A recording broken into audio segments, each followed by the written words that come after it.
नमस्कार मित्रों, मैं हूं डॉक्टर हरिनिवास। चैनल का नाम है संस्कृत साहित्य एवं संस्कृति। मनुस्मृति 8वां अध्याय, व्यवहार अध्याय, साक्षी प्रकरण। साक्षियों की चर्चा में इस समय चर्चा चल रही है ऋणादान से संबंधित साक्षियों की। ऋणादान यानी आपने किसी से लोन लिया, लोन दिया। इस संदर्भ में स्त्रियों को अपनी साक्षी के रूप में स्त्रियों का चयन करना चाहिए। द्विजानाम सदृशो द्विजा, ब्राह्मणों को अपने साक्षी के रूप में ब्राह्मणों को लेना चाहिए।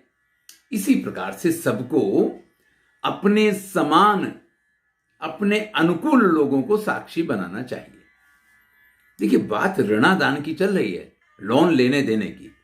अगर आप बैंक में लोन के लिए अप्लाई करते हैं और बैंक आपसे कहता है कि आप साक्षी लेके आइए, तो आप किसको लेके जाते हैं? किसी रास्ता चल के तो पकड़ के आप अपने साक्षी के रूप में ले जा नहीं सकते हैं, या वो आपका साक्ष्य दे भी नहीं सकता है, वो आपका गारंटर नहीं बन सकता है, वो आपका गवाह नहीं बन सकता है। आप मकान खरीदने जाते हैं, आप मकान बेचने जाते हैं, ऐसी स्थिति में भी तो जहां साक्षी, जहां गवाह आपको स्वयं को पसंद करने का एक अवकाश हुआ करता है, वहां के लिए यह नियम किया जा रहा है कि स्त्रियां स्त्रियों की साक्षी बने, ब्राह्मण ब्राह्मणों के साक्षी बने, शूद्र शूद्र का साक्षी बने।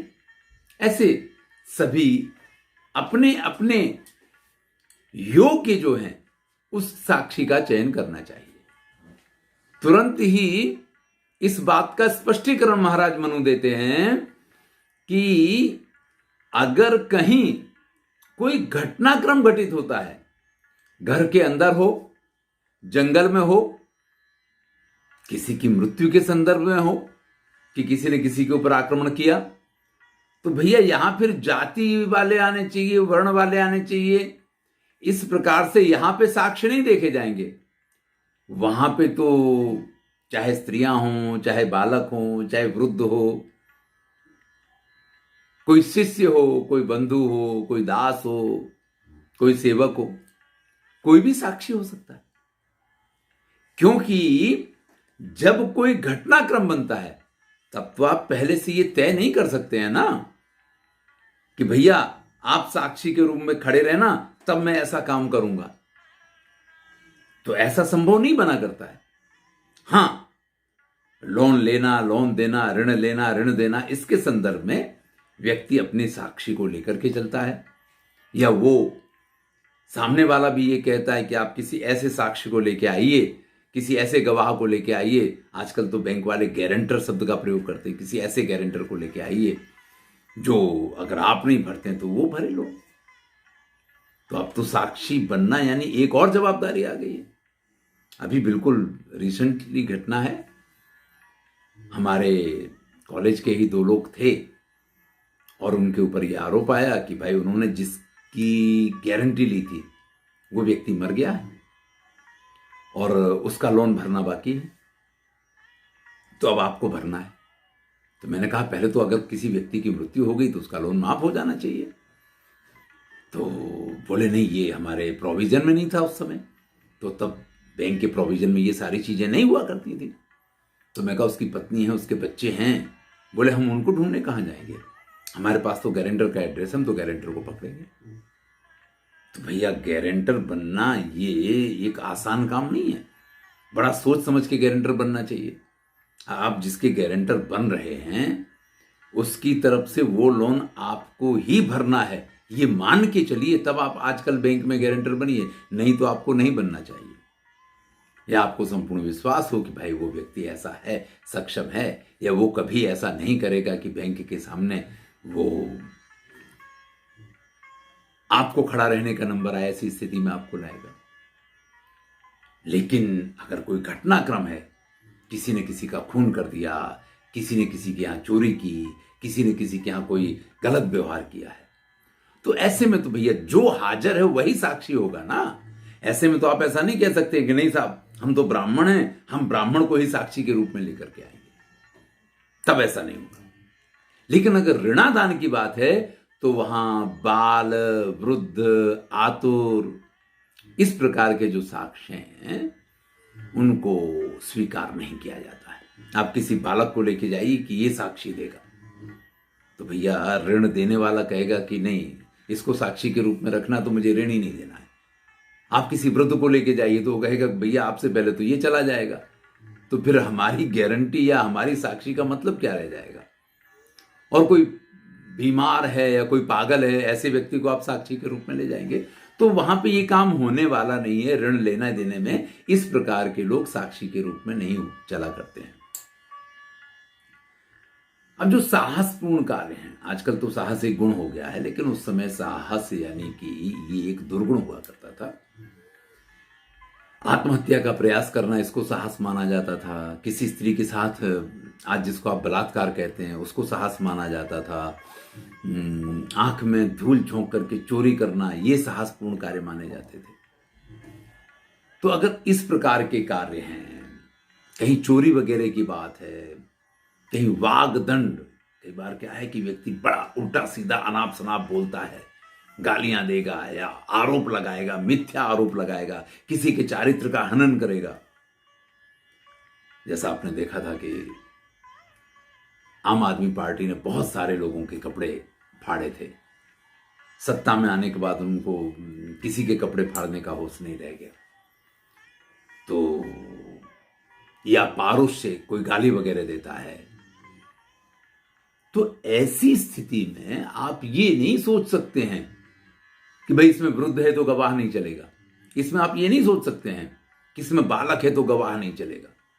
अगर एक बच्चा भी कहता है कि नहीं साहब, इन्होंने इस प्रकार से ये गलत काम किया है, तो वो स्वीकार्य होगा। तो ऋणादान के संदर्भ में जो साक्षी होते हैं, उनकी क्वालिटी एक अलग है, आज भी है और तब भी थी। लेकिन सामान्य घटनाक्रम में साक्षी के नियम अलग हैं, वहां आप उसी प्रकार के साक्षी की अपेक्षा नहीं रख सकते। बहुत्वम परिगृहणीयात् साक्षी द्वैधे नराधिपः समेस च गुणोत्कृष्टान गुणैर्द्वैध्वे द्विजोत्तम। अब भाई अगर दोनों पक्ष की तरफ से एक एक साक्षी आ गया, तो एक कह रहा कि नहीं ऐसा हुआ है, दूसरा कह रहा कि नहीं साहब ऐसा नहीं हुआ है, तो दोनों की तरफ से एक एक साक्षी है, लेकिन एक हाँ कह रहा है, एक ना कह रहा है, तो आप किस चीज का स्वीकार करें? तो बोले जो गुणों में श्रेष्ठ हो। अगर एक तरफ क्षत्रिय एक तरफ ब्राह्मण है, तो आप ब्राह्मण का कहा मानेंगे, क्षत्रिय की बात को आप भूल जाइए। एक तरफ शूद्र साक्षी दे रहा है, एक तरफ वैश्य साक्षी दे रहा है, तो वैश्य की साक्षी मानी जाएगी, उस समय शूद्र की साक्षी नहीं मानी जाएगी। ध्यान रखिए, जाति की बात नहीं है, वर्ण की बात है। यानी जो पढ़ा लिखा नहीं है, जो अपनी जिंदगी में सफल नहीं हुआ है, या जिसने सफल होना स्वयं के लिए वर्ण नहीं किया है, तो उसका मूल्य, उसकी बात का भी मूल्य यहां कम माना गया है। अब साक्षी में आपको क्या क्या बातों पे ध्यान देना चाहिए, इसकी भी चर्चा करते हैं। क्या आप उससे पूछिए कि ये जो कुछ हुआ है आपके सामने हुआ है? क्योंकि साक्षी किस किस प्रकार के हो सकते हैं? समक्ष दर्शनात् साक्ष्यम, जिसने अपनी आंखों के सामने देखा हो, जिसको आज की भाषा में कहते हैं कि आई विटनेस होना चाहिए। श्रवणाच्चैव सिद्ध्यति, अब कोई कहे कि साहब हमें दिखाई तो नहीं दे रहा था, लेकिन मुझे जो आवाज सुनाई दी, उस आवाज के अनुसार मैं पहचानता हूं ये इसी व्यक्ति की आवाज थी। तो आंखों देखा साक्ष्य होता है, कानों से सुना हुआ भी साक्ष्य माना गया है। अब धर्म को हानि ना पहुंचे, इस प्रकार से साक्षी को सत्य बोलना चाहिए। साक्षी दृष्ट सुताद अन्य ब्रुवन नार्या संस्थिति, जिसने अपनी आंखों से देखा नहीं है, जिसने अपने कानों से सुना नहीं है, और वो अगर साक्षी के रूप में गवाही देने के लिए आ जाता है, साक्षी पूरी करने के लिए आ जाता है, तो भैया इससे तो धर्म को बड़ी हानि पहुंचती है। यानी आप अनुमान करके कि ये व्यक्ति इस प्रकार का है, इसने तो औरों के साथ भी ऐसा किया है, इसलिए यहां पे भी इसने ऐसा किया होगा। इस प्रकार से आप किसी की साक्षी नहीं दे सकते। कई बार ऐसा होता है कि व्यक्ति कहता है कि आप यार हमें तो अच्छी तरीके से जानते हो, हम तो बड़े ईमानदार और बड़े सीधे सच्चे और अच्छे आदमी हैं, आपको हमारे पक्ष में गवाही देनी चाहिए। और वो तो आप उसको जानते हो कि कैसा है, उसने तो उसका ऐसा कर दिया, उसका ऐसा कर दिया, उसका ऐसा कर दिया। तो आप अगर हमारे साथ चल कर और उसके विरुद्ध में बोल दोगे तो हमारा काम हो जाएगा। तो भैया इस प्रकार से साक्षी देने के लिए कभी तैयार नहीं होना चाहिए। अपनी आंखों से देखा हो और अपने कानों से सुना हो तो ही व्यक्ति को साक्षी का कार्य करना चाहिए। एको अलुब्धस्तु साक्षी स्यात् बहुवा सुच्योपि न स्त्रियः। भैया जो लोभी नहीं है, जो ईमानदार है, ऐसा एक पुरुष साक्षी हो तो उसको श्रेष्ठ माना गया है। कई स्त्रियां अगर उसके विरुद्ध में भी साक्षी दे रही हों तो उसका स्वीकार नहीं करना चाहिए। देखिए वर्तमान स्थिति अलग है। आज स्त्रियों के पास अपने पावर्स हैं। आज स्त्रियां स्वयं इस स्थिति में हैं कि वो अपने निर्णय ले सकती हैं, अपने हिसाब से सोच सकती हैं, अपने पैरों पे खड़ी। समय के साथ इसमें और भी विकास हो रहा है। लेकिन जब स्त्री पराधीन थी उस समय आप स्त्री के पास से यह अपेक्षा नहीं रख सकते थे कि वो जो बोलेगी वो सत्य बोलेगी।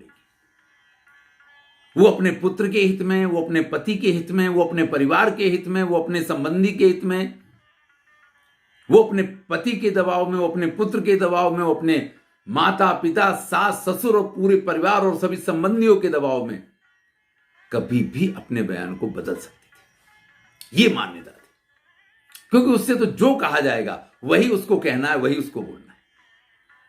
इसलिए यहां शास्त्रों ने ये कहा, अगर आप आज इस बात का बुरा माने कि स्त्रियों के लिए ऐसा कहा गया है तो ये योग्य नहीं है। क्योंकि आज स्त्री पुरुष के समान अगर सब कार्य कर रही है तो आज वो स्त्री रही नहीं है। लेकिन स्त्री जो परिभाषा थी स्त्री की, या जिसको आप स्त्री कहते थे, मैं ये नहीं कह रहा हूं कि स्त्रीत्व जिसमें है वही स्त्री है, वो तो एक बात है।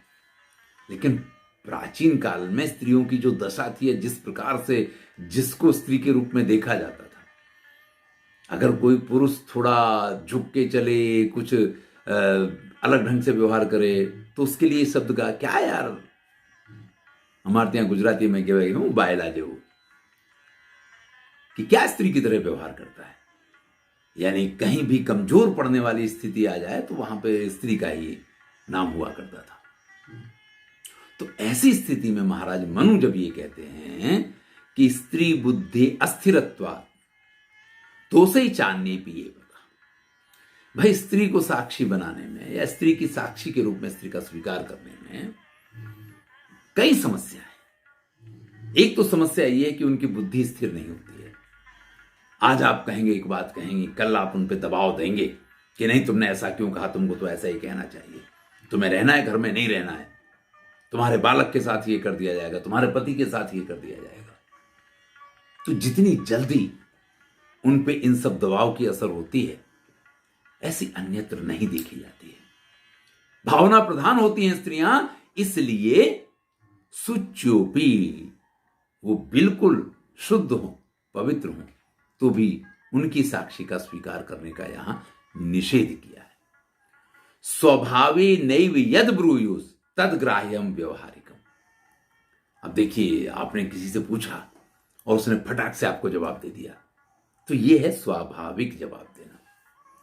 और आपने किसी से पूछा कि भैया ऐसा हुआ था, अब वो पहले उसकी तरफ देख रहा है, फिर वो उसकी तरफ देख रहा है, फिर वो आपकी तरफ देख रहा है, फिर बड़ा सोच समझ करके वो जवाब दे रहा है, तो भैया ये स्वभावी नैव यद ब्रूयुः नहीं है।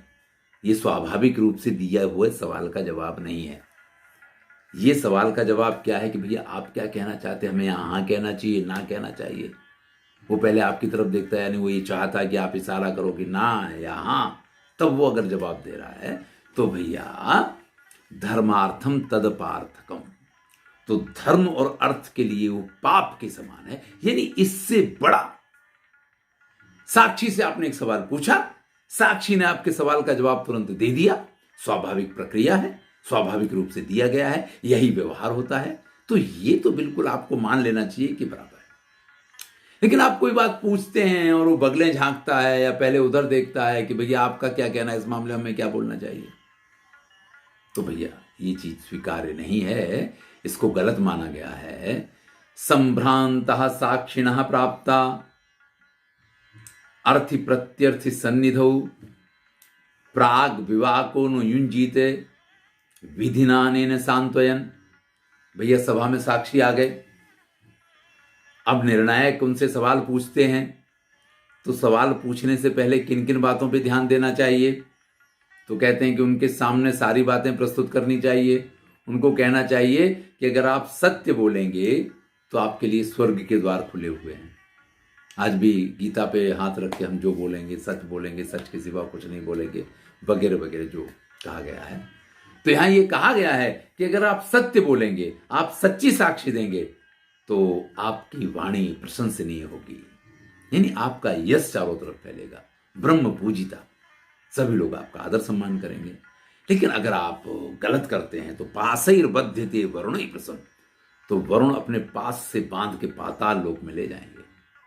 और फिर भैया आपकी क्या दुर्दशा होने वाली है वो आप ही समझो। इसलिए कभी भी सत्येन पूयते साक्षी, अगर साक्ष्य में कुछ बोलना है तो जो सत्य जानते हो वही बोलना है। धर्मः सत्येन वर्धते, क्योंकि धर्म की अभिवृद्धि सत्य के द्वारा ही होती है। तस्मात् सत्यम ही वक्तव्यम, इसलिए तुम जो भी साक्षी में कहोगे वो सत्य ही कहोगे। सर्ववर्णेषु साक्षी भी, चाहे किसी भी वर्ण का साक्षी देने के लिए आया हो, इतनी बात हर वर्ण के लोगों से कहनी चाहिए। क्या क्या कहना चाहिए कि भैया सत्य बोलोगे तो आपका कल्याण होगा, असत्य बोलोगे तो आपको पाप लगेगा। और फिर जो पहले कहा गया वो तो है ही है कि अगर आप असत्य बोल रहे हैं तो आपको नरक के दुख भोगने पड़ेंगे, अगर आप सत्य बोल रहे हैं तो आपको स्वर्ग की प्राप्ति होगी। भैया साक्षी को यह भी समझा देना चाहिए कि आप अगर ऐसा मानते हो कि आप जो कुछ बोलोगे आप ही जानते हो और कोई नहीं जानता है, तो उसको बाकायदा इस प्रकार से विश्वास में लेना चाहिए कि आकाश आपके सिर पे हमेशा रहता है, आप हमेशा पृथ्वी पर पैर रख के चलते हो, आप हमेशा जल का पान करते हो, आपके शरीर के अंदर जल विद्यमान है, आपका हृदय, आपकी आत्मा आपके साथ है, चंद्रमा है, सूर्य है, अग्नि है, यम है, अनिल यानी पवन, आप श्वास लेते हो, रात्रि है, दिन है, संध्या काल है और धर्म है। ये इतनी चीजें ऐसी हैं जो हमेशा आपके आसपास है। आप कितनी भी कोशिश कर लें कि आपके कार्य को कोई नहीं जान सकता है, तो ये तो हमेशा ही आपके कार्यों के साक्षी देने वाले हैं। इसलिए आपको मिथ्या भाषण नहीं करना चाहिए, आपको गलत नहीं बोलना चाहिए। अगर आप सही बात जानते हैं तो ही आपको साक्षी देनी चाहिए, और जब साक्षी देंगे तो आपको सत्य साक्षी देनी चाहिए। चलिए आगे की चर्चा अगले वीडियो में करेंगे।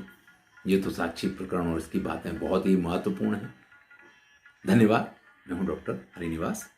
आनंद लीजिए, बहुत सी बातें यहां पे ऐसी हैं जो हमारे जीवन में इनकी आवश्यकता कभी भी पड़ सकती है, तो हमें उस चीज का ख्याल रखना चाहिए। मैं हूं डॉक्टर हरिनिवास।